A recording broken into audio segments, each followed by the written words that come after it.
the living word that holds all things together, can put broken things back together again. In Luke chapter 4, it says that after he left the synagogue, Yeshua entered Simon's home. Simon's mother-in-law was suffering from a high fever, and so they asked him, they petitioned him concerning her. So then standing over her, he rebuked the fever, and it left her. And so immediately she arose to wait on them.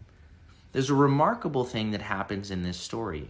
A few verses earlier in Luke 4, Yeshua is in the local synagogue, and he rebukes an unclean spirit. And that makes sense to us, right? He's speaking to, rebuking a spirit, a being. But here he rebukes the fever. The fever isn't a demon. The fever isn't a being. But the fever is an expression, the result of the brokenness and sin in our world. It's part of the anti-life, the unlife that is at work to destroy humanity.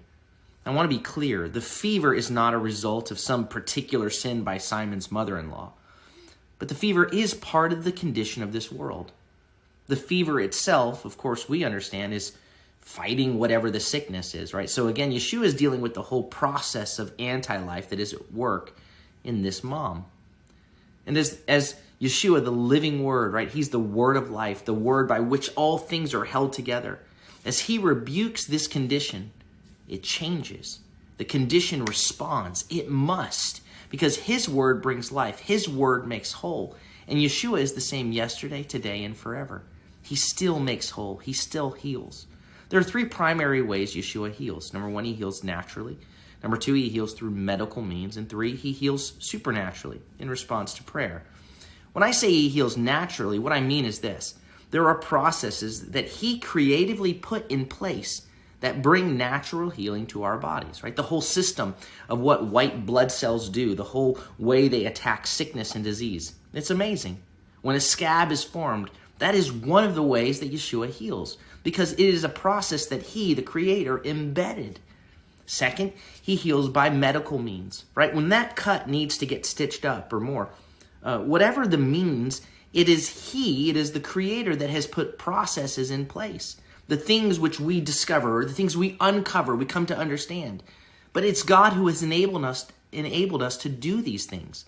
Right? It's the same principle we read about in Deuteronomy 8. It applies here, where he says, you may say in your heart, my power and the might of my hand has made me this wealth. He says, no, you're to remember that Adonai, your God, he's the gave you the power to do these things. And so if he gave you the power to come to understanding, you give him the glory and the credit. And then third, you have the supernatural means. When we call on the Lord, and apart from what is natural or medical, apart from anything that we can currently understand or explain, the Lord miraculously intervenes and restores and makes new in inexplicable ways, right? Your body doesn't heal you. God heals you by means of what he made your body to do. Your doctor doesn't heal you.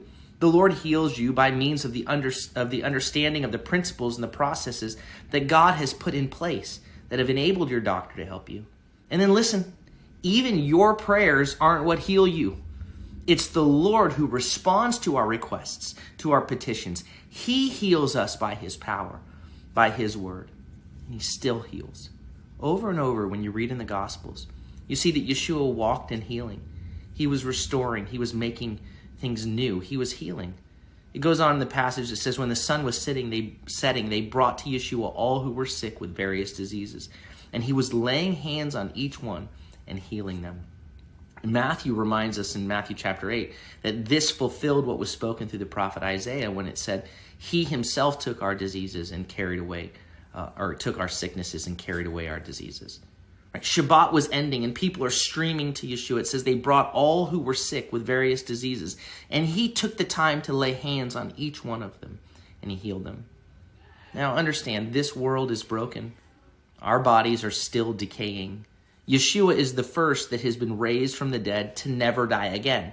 Everyone else, even if we're healed, even Lazarus, right, eventually died again. But Yeshua, in his compassion, he speaks words of life and healing. He heals. He makes new. And ultimately, we will all be made whole for eternity. But even so, he heals today. We can pray and believe for his healing. We can petition for his power to flow and to flow through us by the power of his Spirit that's at work in us. As followers of Yeshua, when we get fevers, when we get sick, do we think to petition him first? I'm not saying you can't take an ibuprofen or go to the doctor. Of course we can. But do we ask the Lord to heal? Do we call on the living word, the word that gives life, the word by which all things are held together, to put back together that which is decaying and dying?